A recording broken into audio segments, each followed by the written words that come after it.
प्रश्न पत्र पे, जो कि कल आपको भेजा गया था। कल आपने उसमें कुछ क्वेश्चंस किए होंगे और हमने अधिकांश क्वेश्चन उसमें डिस्कस भी किए हैं।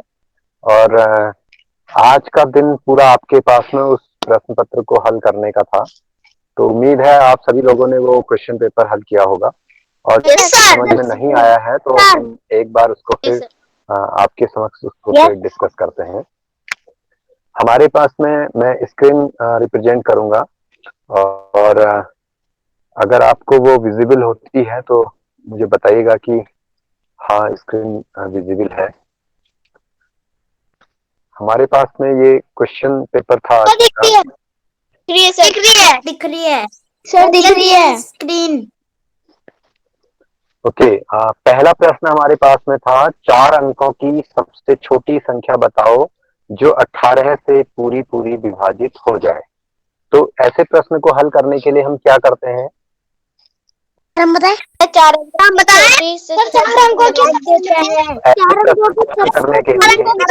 संख्या लिखेंगे और सबको 18 का भागा देंगे। कितना भाग उसमें 18 का भागा देंगे। 4 अंकों की सबसे छोटी संख्या बराबर 1000। 4 से 18 सबसे छोटी संख्या, 1000। सबसे छोटी संख्या बराबर 1000। 1000 को फिर 18 से भाग है देंगे। कि 18 से 1000 में 18 का भाग देंगे। 18 से भाग करेंगे। हम 1000 में भाग देते हैं। और अब सभी लोग अपने माइक को बंद कर लें और अपनी कॉपी निकालें और कॉपी में इन क्वेश्चंस को सॉल्व करें। खाली सुनना नहीं है। सबके सब, सारे के सारे बच्चे अपनी कॉपी निकालें, अपनी पेन निकालें। मैं सॉल्व कर रहा हूं तो आप भी उनको सॉल्व करें, क्योंकि आज हमने ये क्वेश्चन पेपर और ग्रुप में भी भेजा है और वहां से भी इसका जो सॉल्यूशन आया है तो खाली हवा में लिख दिया है उन्होंने। तो अगर कोई चीज को सीख रहे हैं तो उसको प्रॉपरली हर बहुत अच्छे तरीके से सीखें, ताकि ऐसे कोई क्वेश्चंस और आपके सामने में आए तो फिर कोई कंफ्यूजन ना रहे। तो इसलिए मैं जो लिख रहा हूं उसको अपनी कॉपी पर नोट करिए।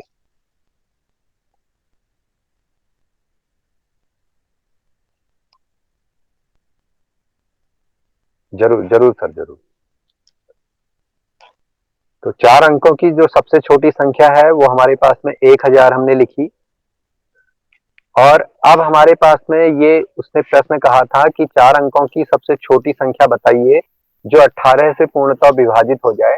तो जब कोई भी संख्या वो देता है जिससे वो पूर्णतः विभाजित हो जाए, तो हमें क्या करना होता है उस संख्या में, चाहे वो बड़ी से बड़ी पूछे, चाहे वो छोटी से छोटी संख्या पूछे, तो हमने क्या करना है उस संख्या से जिससे पूछता है कि पूर्णतः विभाजित हो जाए, उससे भाग देना है। तो 18 का भाग हमने 1000 में देना है। तो 1000 में जब हम भाग देते हैं तो देखिए 18 यहाँ 2 अंक आपके पास में है, तो यहाँ मैं अगर 2 अंक लेता हूं तो ये 10 मेरे पास में है, तो 10 में 18 का भाग नहीं जाएगा। तो इसलिए मैं यहाँ से 3 अंक ले लेता हूं, तो 3 अंक मेरे पास में क्या बन गया, 100। यानी कि अब 18 का पहाड़ा जो मैंने पढ़ना है वो कहां तक, यानी कि मेरे पास में 18 के पहाड़े में 100 या 100 के आसपास के हमारे पास में नंबर आने चाहिए। तो अब देखिए आपने क्या करना है, 18 का जब पहाड़ा पढ़ते हैं आप, तो जब देखिए 4 बार अगर आप चलते हैं तो 18 चक्को 72 आपके पास में है, और 18 पंजे आपके पास में 90 हो गया। और 18 छक्का जब आप चलते हैं तो 8 छक्का 48, और 4 रहता है आपके पास में, और 6 एकम 6 और 4 10, यानी कि वो ज्यादा आपके पास में हो जा रहा है। तो यानी कि 100 से एक हम नीचे डिजिट में आ जाएंगे। तो 18 पंजे हम जब यहाँ पे देते हैं भाग, तो 18 पंजे हमारे पास में हो जाता है 90। तो अब हमने घटा दिया, घटाने के बाद देखिए 0 में से 0 घटाया 0, 0 में से 9 नहीं जाता है, तो यहाँ से हमने एक उधार ले लिया तो 10 हो गया। 10 में से 9 घटाया तो 1 हमारे पास में आ गया, और इधर जो 1 था उसकी जगह पे 0 हो गया। अब देखिए 10 में फिर भाग नहीं जाता है, तो यहाँ से आपने एक 0 उतार लेना है, जो आपके पास में 0 बचा हुआ है। फिर आपने भाग दिया तो 18 पंजे 90, तो आपके पास में फिर 5 बार भाग चला गया, और घटाया तो आपके पास में 10 शेष आ गया। बचा। अब मैंने आपसे बोलने के लिए कहा था, आप अपनी कॉपी में नोट कर रहे हैं ये चीज? जी सर। यस सर अपनी कॉपी पर लिखिए। Yes sir. Yes sir. तुम्हें मैं फिर से बोलूं कि अपनी कॉपी पे लिखो करके, या फिर यस सर और नो सर ही बोलते रहोगे यहाँ पे? क्योंकि कल आपने इस क्लास को बहुत डिस्टर्ब कर रखा है। ये क्वेश्चन पेपर कल सॉल्व हो जाना चाहिए था पूरा, क्योंकि यस सर और नो सर में आप क्या रहेगा, गुड मॉर्निंग गुड इवनिंग यही सब कहते रहो, पूरी क्लास का सत्यानाश। जो चीज करने के लिए बोल रहे हैं उसे मत करिएगा। कितने बच्चे ऐसे हैं जो इन क्वेश्चन पेपर्स को हल कर रहे हैं? सर मैं कर रहा हूँ पूरे करते रहिए यहाँ पे। अभी बिल्कुल अपना मुंह बंद रखना है और कॉपी में अपने पेन और कॉपी खोल के बैठ जाना है। और ये क्लास खत्म होते ही मैं आपके साथ में वीडियो कॉलिंग करूंगा और फिर मैं आपके सारे क्वेश्चंस देखूंगा। तो इसलिए जिसको इस ग्रुप में रहना है वो इन सारे नियमों को का पालन करेंगे। अब हमने छोटी से छोटी संख्या बतानी है। हमारे पास में कोई भी डिजिट यहाँ पे उतारने के लिए नहीं है, तो 10 हमारे पास में यहाँ पे शेष आ गया है। तो अब जब हम छोटी से छोटी संख्या की बात कर रहे हैं और 4 अंकों की संख्या के लिए बात कर रहे हैं, तो भाई हम क्या करते हैं, जो हमारे पास में 4 अंकों की छोटी से छोटी संख्या है उस पे हम ऐड कर देते हैं, जोड़ देते हैं। क्या जोड़ते हैं? जिससे हमने भाग दिया था और जो हमारे पास में शेषफल आया उसको घटाकर जो संख्या हमारे पास में आई उसे हम जोड़ते हैं। यानी कि 1000 हमारे पास में 4 अंकों की छोटी से छोटी संख्या थी और 18 से मैं भाग दे रहा हूं, 10 मेरे पास में शेष बच रहा है, तो 18 में से मैंने 10 को घटा दिया, तो मेरे पास में क्या बच जाएगा? 1000 मेरे पास में ये है और धन 18 में से जब 10 मैंने घटाया तो मेरे पास में 8 आ गया, तो मेरे पास में जो रिजल्ट हो जाएगा 1008। तो 1008 मेरे पास में 4 अंकों की वो छोटी से छोटी संख्या होगी जिसमें 18 का भाग पूरी पूरी बार चला जाएगा। अब मैं श्री पांडे जी से निवेदन करूंगा कि बच्चों ने ये क्वेश्चन अपनी कॉपी में उतार भी लिया होगा, समझ भी लिया होगा, क्योंकि कल भी हमने इस क्वेश्चन को बहुत समझाया है। और आज इसी तरीके का एक क्वेश्चन आप बच्चों की समझ और रखेंगे और तुरंत बच्चे उसे करके हमें दिखाएंगे।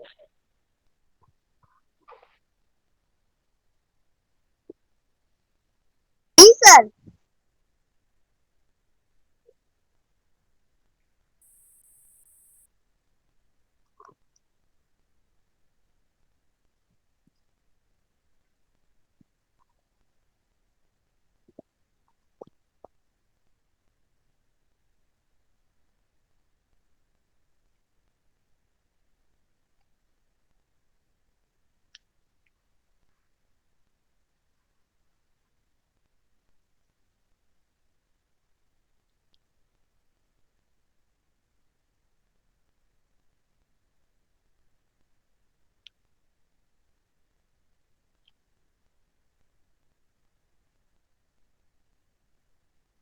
जी सर जी।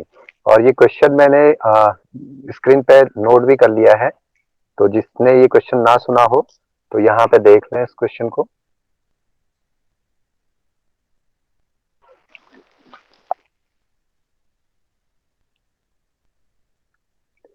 किसी भी एक बच्चे से उसका नाम लेके सर इसके स्टेप को पूछ लीजिएगा कि किस तरीके से करना है। मैं स्क्रीन पे वो स्टेप लिखते जाऊंगा।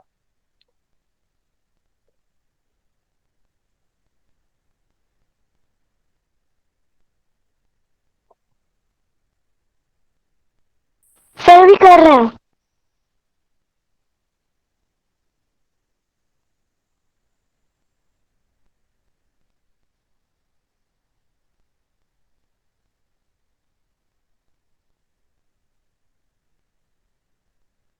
सर हमारा उत्तर आ गया।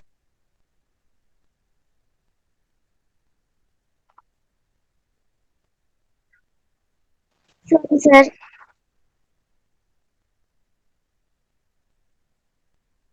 Sorry sir.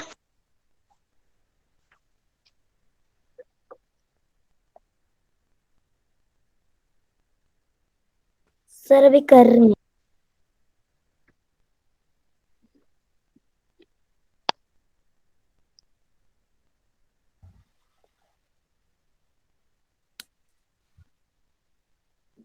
सर समझ में नहीं आया सर।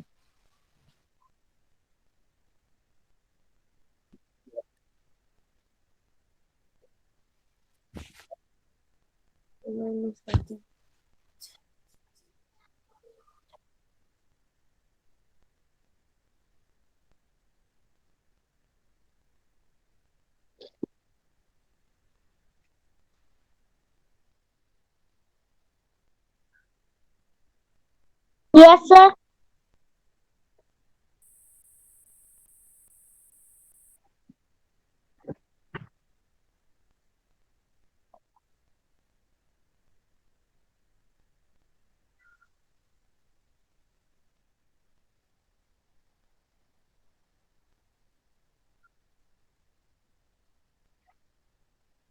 हाँ सर।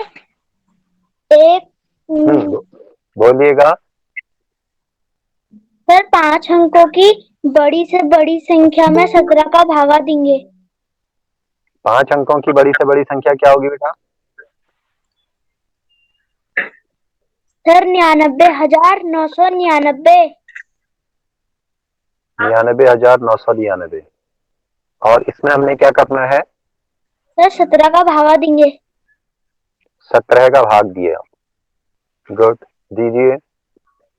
सर 17 पंजे 85।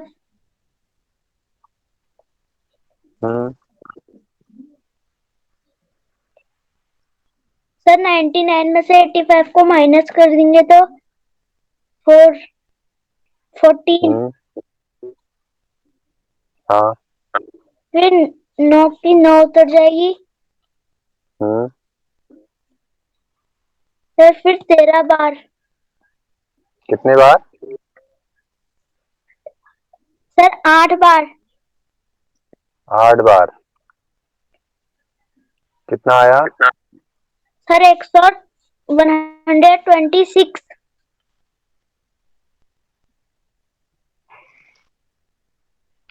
एक बार फिर से चेक करिए इसको।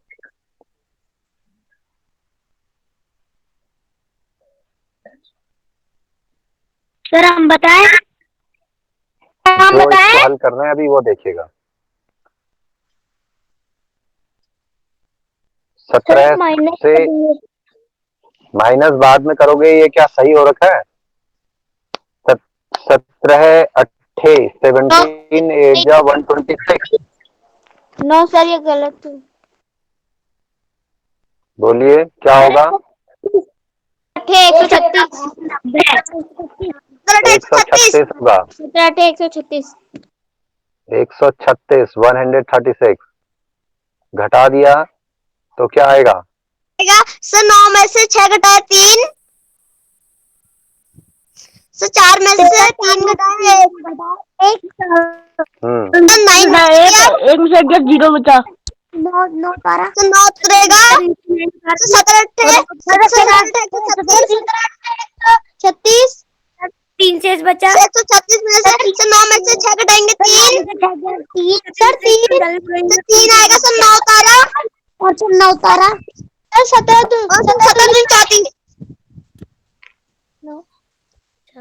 दूनी 34। 17 सर 9 में से 4 घटाया 5। सर 5 बच गया। सर 9,999 में से 5 को माइनस कर देंगे।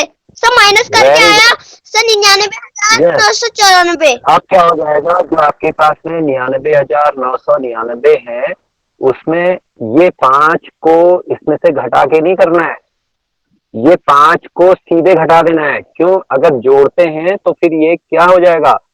आपके पास में 6 अंकों की संख्या बन जाएगी। तो इसलिए आप यहाँ पे क्या कर देंगे, जब बड़ी से बड़ी संख्या होगी तो जितना शेषफल आपके पास में आ रहा है उस शेषफल को तुरंत आपने घटा देना है।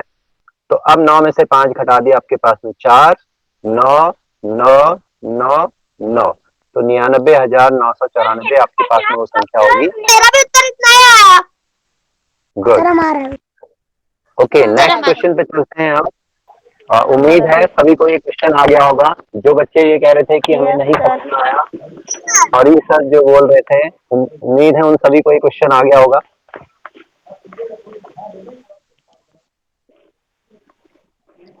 सभी को ये क्वेश्चन समझ में आया? क्वेश्चन पे हम बात कर रहे हैं 5 घंटे में कितने सेकेंड होते हैं। हमारे पास क्वेश्चन है 5 घंटे में हमने निकालने हैं कितने सेकेंड होते हैं।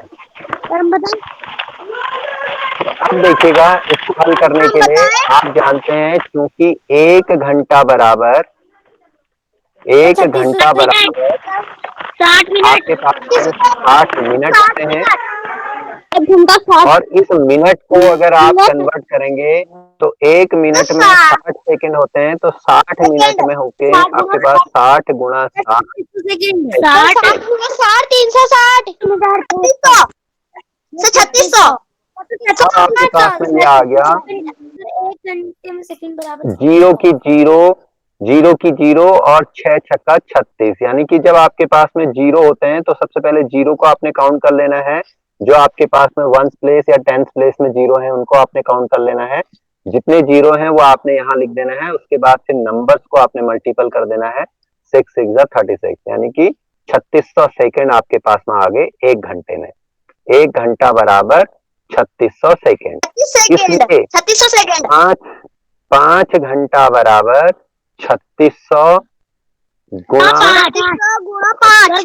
कितना सेकेंड आपके पास में आएगा। 5 शून्य 0 5 शून्य 0 5 छक्के 30 5 या 15 और 30 18 कितना सेकेंड आपके पास में।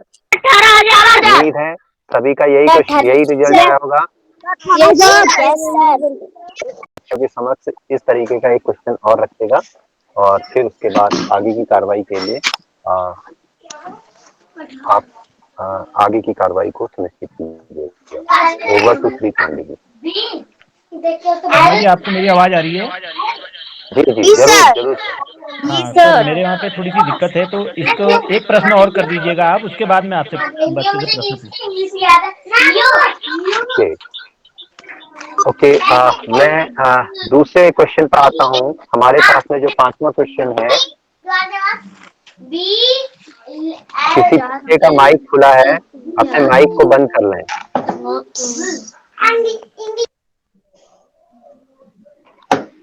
ओके, क्वेश्चन नंबर 5 हमारे पास में है, वह बड़ी से बड़ी नाप बताओ। तो देखिएगा, हमने शुरू में आपसे कहा है जब भी इस तरीके के क्वेश्चंस आपके पास में हो कि वह बड़ी से बड़ी नाप बताओ, वह छोटी से छोटी संख्या बताओ, तो जब बड़ी से बड़ी नाप की बात करते हैं तो बड़े से बड़े के लिए हम निकालते हैं महत्तम समाप। और जब छोटी से छोटी की बात करता है तो वहां पे हमने निकालना होता है लघुत्तम समाप वर्ग। ठीक है, तो इन चीजों को हमने ध्यान रखना है। तो यहाँ हमने क्वेश्चन सीधे, अगर आपको क्वेश्चन समझ में आ गया तो फिर आपको सारी चीज समझ में आ गई। जैसे आपसे कहा उसने, वह बड़ी से बड़ी नाप बताओ जो 45 मीटर 81 मीटर और 75 मीटर को पूरा नाप सके। तो आपको यहीं से समझ में आ जाना चाहिए कि बड़ी से बड़ी नाप कह रहा है, तो इसका मतलब इन क्वेश्चन का, ये जो क्वेश्चन हमको दे रखा है, इसका हमने क्या निकालना है, 900 निकालना है। ठीक है, तो हमने क्या करना है, 45 81 और 75 का 900 निकालना है।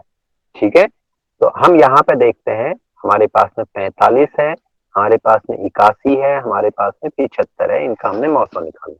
कल मैंने भाग विधि से आपको बताया था कि किस तरीके से 900 निकाला जाता है। हमारे पास में ये नंबर्स थे, इन नंबर्स को आपने आरोही क्रम में अरेंज करना है। सबसे पहले आपके पास में 45 आ गया, फिर आपके पास में 75 आ गया, फिर आपके पास में 81 आ गया। अब कोई भी दो नंबर, यानी कि पहले दो नंबर्स आपने लेने हैं, तो इन नंबर्स को आप लेते हैं तो 45 और 75 में आपने देखना है, 45 का भाग आपने 75 में देना है। तो 45 एकम 45 ये आपके पास में हो गया, घटाया आपने तो 0 7 से 4 घटाया 3 आपके पास में हो गया, 30 आपके पास में आ गया। अब कोई संख्या उतारने के लिए नहीं है, तो 30 हो गया शेषफल आपके पास में। अब 30 में 30 का भाग अब क्या करना है, यहाँ पे फिर भाग का चिन्ह बनाना है और 45 यहाँ लिख देना है। अब 30 का भाग 45 में देंगे तो 30 एकम 30 आपके पास में हो गया, और जब घटाया तो 5 आपके पास में आ गया, 4 में से 3 घटाया 1 आपके पास में आ गया, 15 शेष आ गया। कोई भी संख्या उतारने के लिए नहीं है, तो अब हमने 15 में 15 का भाग दे देना है इस 30 में। तो ये प्रोसेस हमारी इस तरीके से चलेगी और 15 दूनी 30 हमारे पास में हो गया। तो यहाँ पे खत्म। यानी कि अभी तक हमको ये पता लगा कि जो 45 और 75 है इसका मौसम हमारे पास में आ गया जी 15। तो अब इस 15 का भाग हम 81 में देंगे। अगर 81 में भी भाग पूरी पूरी बार चला जाता है तो तब तो 15 मौसम होगा, और अगर नहीं जाता है, शेष बचता है, तो जिस संख्या से भाग पूरी पूरी बार जाएगा वो मौसम होगा। तो अब हमने 15 का भाग देना है, तो 15 का भाग दे देते हैं 81 में। तो हमारे पास में हो गया 15 चक्को 60, 15 पंजे 75 हमारे पास में हो गया। और जब इसमें से ये घटाया तो 11 में से 5 घटाया 6 हमारे पास में हो गया, और 7 में से 7 गया 0। अब कोई संख्या उतारने के लिए नहीं है, तो अब 6 का भाग हम 15 में देंगे, तो 6 दूनी 12 हमारे पास में हो गया। और 15 में से जब हम 12 घटाते हैं तो हमारे पास में 3 आ गया। अब कोई संख्या उतारने के लिए नहीं है, तो यानी कि फिर अब 3 का भाग हम किस में देंगे, इस 6 में देंगे। तो 3 दूना 6, 6 से भाग पूरी पूरी बार चला गया, 3 से भाग पूरी पूरी बार चला गया। तो इसका मतलब हो गया कि 45, 75 और 81 का जो मौसम होगा वो हमारे पास में क्या होगा, 3 होगा। यानी कि वो छोटा जो पात्र होगा वो 3 मीटर का होगा, जो कि 45 मीटर, 81 मीटर और 75 मीटर को पूरी पूरी बार नाप सके। 900 आ गया 3। तो अगली लाइन में लिखेंगे, अतः वह बड़ी से बड़ी माप जो 45 मीटर, 81 मीटर और 75 मीटर को पूरा पूरा नाप सके वो 3 मीटर होगा। उम्मीद है सभी को समझ में आया होगा। जी सर। दूसरा तरीका इसको करने का है अभाज्य गुणनखंड विधि से। मैं अभाज्य गुणनखंड विधि को एक बार फिर रिकॉल कर देता हूँ आपके समक्ष कैसे इसको करते हैं।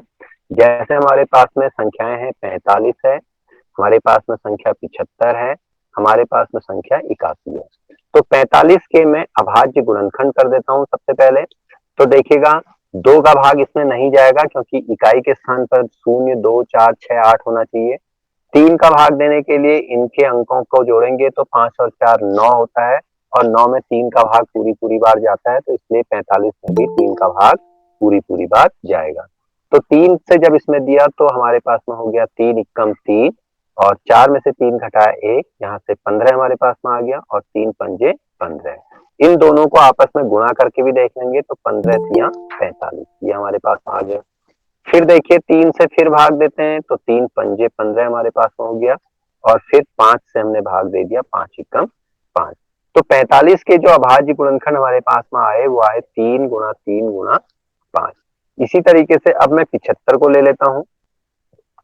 75 के जब मैं अभाज्य गुणनखंड करता हूँ तो मेरे पास में क्या आता है, देखो सबसे पहले मैंने देखना है कि 2 अभाज्य संख्या है हमारे पास में सबसे छोटी, उससे जब भाग देता हूँ तो नहीं जा रहा है इसमें भाग, क्योंकि इकाई के स्थान पर 5 है, और 2 से भाग जाने के लिए 0, 2, 4, 6 या 8 होना चाहिए। 3 से भाग देने के लिए इसके अंकों को जोड़ा तो 7 और 5 12 होता है, और 3 के पहाड़े में 12 आता है, तो इसका मतलब 3 से 75 भी पूरी पूरी बार विभाजित होगा, क्योंकि 3 से 12 विभाजित हो रहा है। तो 3 का भाग दिया तो 3 दूना 6, 7 में से 6 घटाया 1, और 5 उतार दी, 3 पंजे 15, और 25 तिया 75, ये आपके पास में ये भी आ गया। अब देखिए फिर 3 का जाएगा, 5 और 2 7 हो रहा है, इसका मतलब 3 का नहीं जाएगा। अगली अभाज्य संख्या हमारे पास में होती है 5। 5 से भाग जाने के लिए नियम है विभाज्यता का कि इकाई के स्थान पर 0 या 5 होना चाहिए। तो हमारे पास में यहाँ 5 है, तो इसलिए हम 5 का भाग देंगे 25 में, 5 पंजे 25, ये आपके पास में आ गया। और फिर 5 का भाग दे दिया, 5 एकम 5। और भाग देने की प्रक्रिया, भाग देने की प्रोसेस हमारी तब तक रहेगी जब तक कि हमारे पास में 1 ना आ जाए। तो इस तरीके से हमने देखा कि 75 के जो अभाज्य गुणनखंड आए वो 3 गुणा 5 गुणा 5 आए। अब हम ले लेते हैं 81 को। 81 के अभाज्य गुणनखंड करते हैं, तो ये देखिएगा आपके पास में कैसे, जब हम 2 से तो इसमें भाग जाएगा नहीं।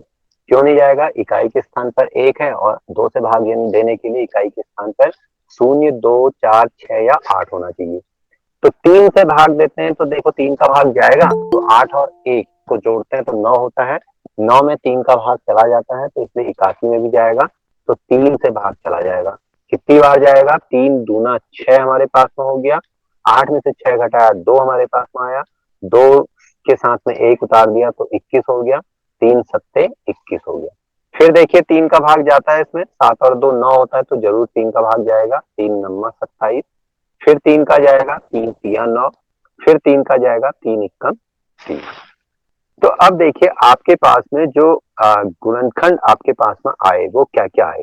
45 के जो अभाज्य गुणनखंड आपके पास में आए वो आए 3 गुणा 3 गुणा 5, और 75 के जब अभाज्य गुणनखंड हमने किए तो वो हमारे पास में आए 3 गुणा 5 गुणा 5, और उसके बाद जब 81 के अभाज्य गुणनखंड हमने किए तो हमारे पास में आए 3 गुणा 3 गुणा 3 गुणा 3, यानी कि 3 4 बार था, 1 2 3 4 बार, तो हमने ये लिख दिया।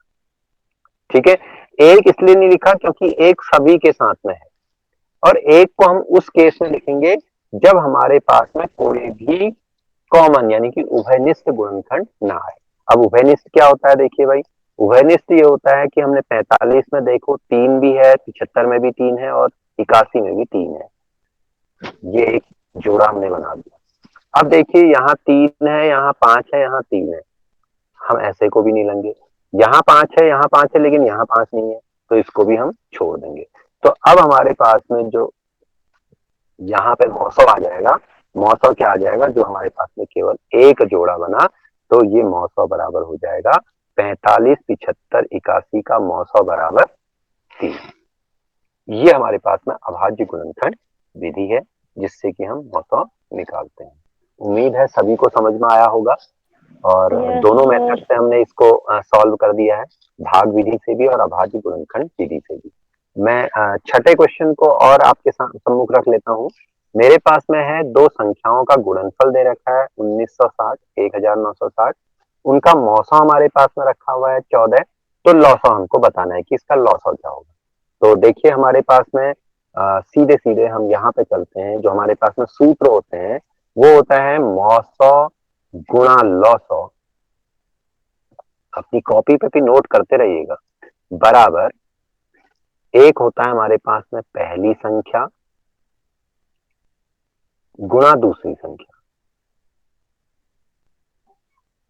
ठीक है, और जो दूसरा सूत्र हमारे पास में होता है, ये तो पहला सूत्र हो गया। दूसरा सूत्र हमारे पास में होता है जब हमको गुणनफल दिया होता है, तो मौसौ बराबर हमारे पास में अगर हमको निकालना है तो तब हमारे पास में हो जाता है दो संख्याओं का गुणनफल, दो संख्याओं का गुणनफल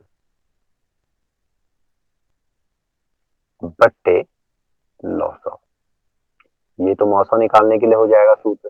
तीसरा सूत्र हमारे पास में हो जाएगा लौसौ निकालने का, तो लौसौ निकालने के लिए जो सूत्र होता है वो यही आपके पास में होगा, दो संख्याओं का गुणनफल, दो संख्याओं का गुणनफल बट्टे मौसौ। ठीक है, और कभी कभी सवाल में आपके पास में मौसौ दिया होता है, लौसौ दिया होता है, पहली संख्या दी होती है तो दूसरी संख्या निकालनी होती है, तो दूसरी संख्या बराबर आपके पास में हो जाएगा मौसौ गुणा लौसौ बट्टे पहली संख्या। ठीक है, तो ये हमारे पास में सूत्र हो गए। अब उसने जो क्वेश्चन आपसे कहा है, उसने ये कहा है कि दो संख्याओं का गुणनफल, दो संख्याओं का गुणनफल आपको दिया हुआ है, गुणनफल। हाँ बोलिएगा। सर आपने दो मौसम वाला, फिर तीसरे में क्या लिखा था? लौसौ बराबर हाँ सर। दो संख्याओं का गुणनफल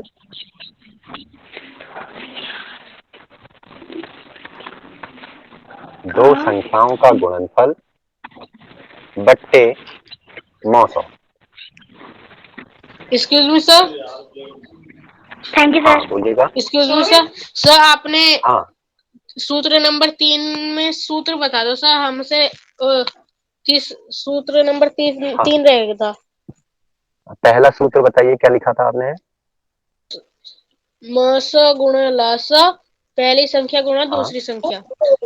मौसौ गुणा लौसौ बराबर यस सर। पहली संख्या गुणा दूसरी संख्या, ठीक हो गया। Yes sir. जी। दूसरा सूत्र आप लिखिएगा, मौसौ बराबर यस सर। दो संख्याओं का गुणनफल यस सर। बट्टे यस सर। लौसौ। जी सर। सर तीसरा बता दो। तीसरा लिखिए, लौसौ बराबर यस सर।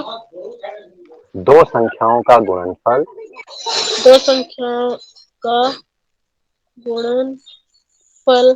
सर आगे। बट्टे बट्टे मौसौ। बट्टे 900। जी सर हो गया।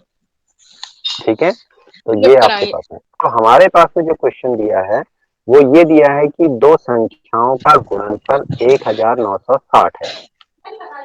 तो हमने वहां से इसको, हमको जो चीज चाहिए थी हमने वो लिख ली, दो संख्याओं का गुणनफल बराबर 1960। ठीक है, अब उसने हमको दे रखा है मौसौ। मौसौ बराबर 14, मौसौ बराबर 14 दिया है, और निकालना हमको क्या है, लौसौ निकालना है। अपना माइक बंद कर लीजिएगा, जिसका माइक खुला है माइक बंद कर लीजिएगा। लौसौ हमको निकालना है। तो लौसौ निकालने के लिए अभी हमने आपको सूत्र लिखा है, लौसौ बराबर दो संख्याओं का गुणनफल, दो संख्याओं का गुणनफल बट्टे मौसौ। अब आपने क्या करना है, लौसौ निकालना है, तो लौसौ की जगह पे तो लौसौ ही रहने देंगे, बराबर दो संख्याओं का गुणनफल आपके पास में 1960 है, बट्टे मौसौ आपको दे रखा है 14। अब आपने 14 से एक 1960 में भाग दे देना है, तो देखिएगा कितनी बार आपके पास में ये भाग जाता है। 14 एकम 14, 14 से जब 19 में हमने भाग दिया तो 14 एकम 14, 19 में से 14 घटाया तो आपके पास में 5 बचा, और 5 में भाग नहीं जाता है तो वहां से आपने 6 उतार दिया तो 56 आपके पास में हो गया। 14 चक्को 56 आपके पास में हो गया, और जीरो की जीरो। मैं एक बार आपको भाग देना सिखा देता हूँ यहाँ पे कि किस तरीके से भाग देना है। 1960 में आपने 14 से भाग देना है, तो 14 एकम 14, अब 9 में से 4 घटाया 5 आपके पास में हो गया, यहाँ से आपने 6 उतार दिया, 56 आपके पास में हो गया। 14 चक्को 56 आपके पास में हो गया। अब 56 में से 56 घटाया जीरो आपके पास में आ गया। अब अगली संख्या जो उतारनी है वो हमारे पास में जीरो है, तो जीरो मैंने उतार दी है, तो इसका मतलब भाग फिर जाएगा, 14 का भाग जाएगा, कितनी बार जाएगा, जीरो बार जाएगा। 14 जीरो जा जीरो, 14 शून्यम शून्य, और घटा के आपके पास में क्या आ जाएगा, शून्य। यानी कि कितनी बार भाग गया, 140 बार। तो लौसौ बराबर आपके पास में आ गया 140। उम्मीद है सभी को समझ में आया होगा ये क्वेश्चन। Yes sir. इसी तरीके से यस सर। इसी तरीके से इसमें एक क्वेश्चन और भी आपके पास में पूछा जा सकता है। दो संख्याओं का गुणनफल आपको दिया होगा, आपको लौसौ दिया होगा, मौसौ बताना होगा। तो आप क्या लिख देंगे, सेम इसी तरीके से दो संख्याओं का गुणनफल बराबर जो भी आपके पास में दिया होगा, बट्टा लौसौ। लौसौ आपको जो दिया होगा वो लौसौ आप लिख देंगे, मौसौ की जगह पर प्रॉब्लमेटिक मार्क, क्वेश्चन मार्क, और फिर उसके बाद सूत्र मौसौ बराबर दो संख्याओं का गुणनफल बट्टे लौसौ। तो इसलिए मौसौ बराबर जो दो संख्याओं का गुणनफल दिया है वो बट्टे जो लौसौ आपको दिया होगा वो भाग देंगे, तो आपके पास में मौसौ निकल जाएगा। तो उम्मीद है सभी को समझ में आया होगा, और फिर इस तरीके के क्वेश्चन की आप प्रैक्टिस करिएगा। मैं जाना चाहूंगा श्री पांडे जी के पास में। Over to Shri Pandey ji. धन्यवाद शर्मा जी। और आपके द्वारा बहुत ही बेहतरीन तरीके से बच्चों को गणित के प्रश्न हल कराए गए और बच्चों की समझ में आए होंगे। तो बच्चों देखिए, एक प्रश्न छोटा सा मैं आपसे पूछ रहा हूँ। इससे पहले सर ने वही सवाल आपको कराया था, तो आप नोट कीजिएगा। वह सबसे छोटी संख्या बताओ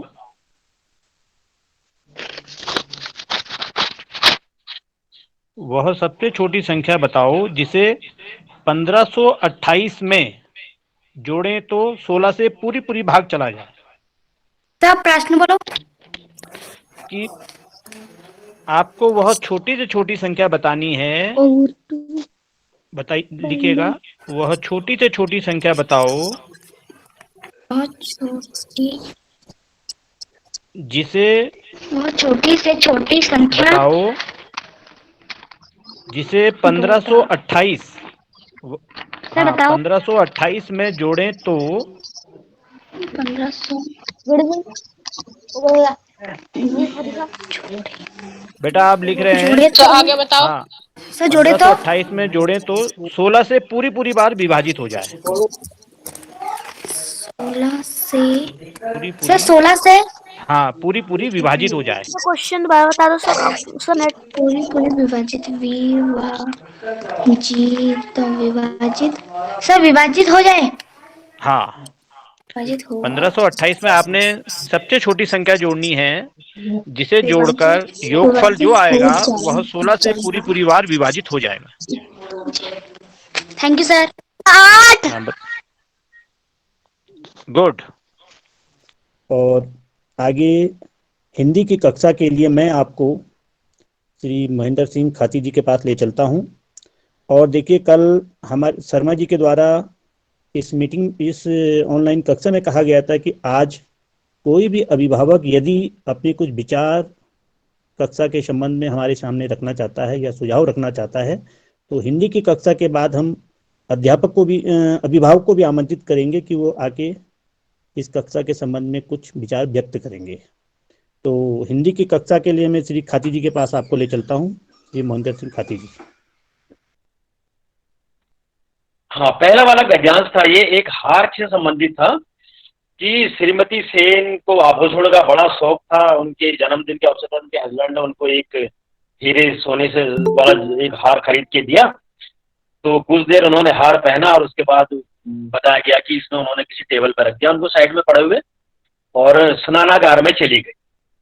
वहां पेड़ पे एक बूढ़ा बंदर आया हुआ था, तो वह पास के पेड़ पर चढ़ा और बालकनी से कूदकर, खिड़की खुली हुई थी, घर के अंदर आ गया और उसने हार देखा तो हार को गले में लपेट लिया और साइड में जो चॉकलेट बिस्कुट आदि पड़े हुए थे उनका जायका लेने लगा।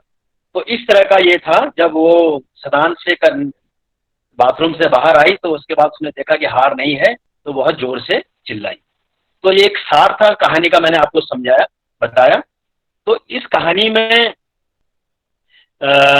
एक तो ये शब्द आया है स्नानागार। स्नानागार का मतलब आप लोग क्या समझिए बच्चों? सर वो नहाने वाला स्नान करना। हाँ, स्नान करना ऐसे वाला। बिल्कुल सही बात। स्नान जिसको हम आधुनिक भाषा में बाथरूम भी कहते हैं, ठीक है? बिल्कुल, वो स्नानागार हो गया। अच्छा, इसमें एक बूढ़ा बंदर उसके घर के पास, ये बूढ़ा बंदर जो इसमें आया है शब्द, ये क्या दर्शा रहा है? बंदर बूढ़ा है।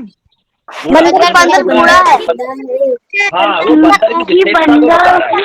कमरे वाला बंदर बूढ़ा है। वो बूढ़ा, देखो बंदर बूढ़ा है तो बंदर की विशेषता बता रहा है। बंदर कैसा है? बूढ़ा है। ये विशेषण शब्द आया हुआ है। तो आपको विशेषण शब्द में पहले कराए गए थे, तो इन चीजों का भी ध्यान रखना है कि सब इस पैराग्राफ में क्या क्या आया हुआ है। अब हम इसमें से सीधे गद्यांश के प्रश्न उत्तर पे चलते हैं। श्रीमती सेन ने अपना जन्मदिन के अवसर पर क्या पहना था? सोने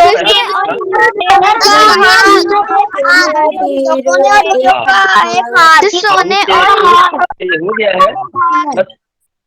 एक नंबर वाला ऑप्शन ठीक है, सोने और हीरे का हार पहना हुआ था जो उनके हस्बैंड ने उनको गिफ्ट दिया था। दूसरा है, श्रीमती सेन ने हार कहाँ रखा था?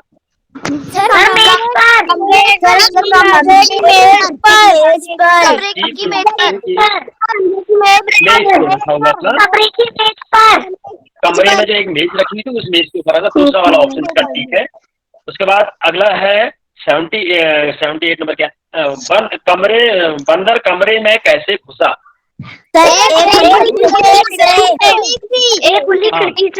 कमरे की एक खिड़की खुली हुई थी, उसी के द्वारा वह कमरे में घुसा। चौथा वाला ऑप्शन चौथा ऑप्शन इसका ठीक है।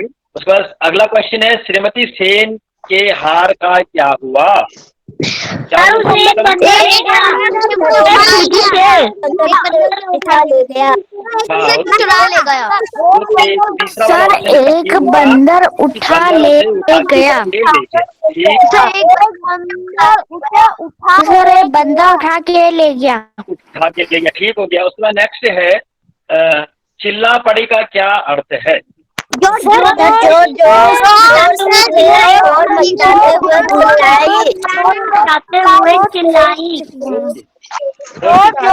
ओके, ठीक है, हाँ ठीक हो गया। नंबर 2 वाला ऑप्शन इसका सही है कि जोर से शोर मचाते हुए चिल्लाई।